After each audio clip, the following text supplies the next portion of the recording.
prayer closet was buried in echoes of my anger and what I perceived as injustice.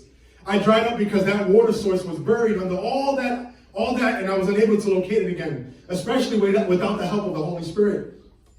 So without moving another muscle, calculating another angle, or weighing another option, I began to talk, wanting God to see me again for who he intended for me to be and not who I currently was.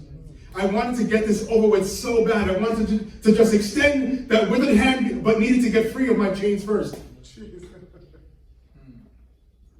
It happens to us a lot. We have areas that are withered, but we forget that we're bound. So we're trying to lift our hands, but no, we're too bound up.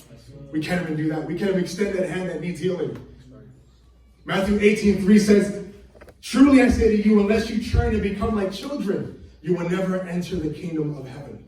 And I never understood this verse until I went through that experience with the Holy Spirit, where he got rid of all that disgustingness in me. I never understood this. I was like, children. I always saw it as like, kind-hearted and like, meek and humble. And I'm just like, okay. But this is what really opened it up for me. I needed to become a child again. So I began to speak as one. Not in a sense where my words became as those of an actual child, but the actual conviction. I slowly poured out my wrongs, feeling the weight of my father's disappointment on my shoulders. It was the first time I'd ever come before God and I felt his disappointment. I'll say it again. It's the first time I had come before God and I felt his disappointment. And that hurts more than any type of anger you can ever receive from God. It's a disappointment. Same thing with children. Want to make a child feel bad? Tell them you're disappointed. Don't punish them. Tell them I'm disappointed. Because disappointed means I expected more of you. I had so much more for you and you did this. And these words didn't even begin with tears. It was an emotional thing. I was purely broken. And as time went on, then the tears flowed because God wanted everything. Yes, even my tears. And the sessions grew deeper. Minutes became hours and hours became days of painful but freeing spiritual extraction. And before I knew it, I could lift my hands again. And I realized, wait, I can lift my hands again. The chains had finally fallen. Because I was able to come before God as a child.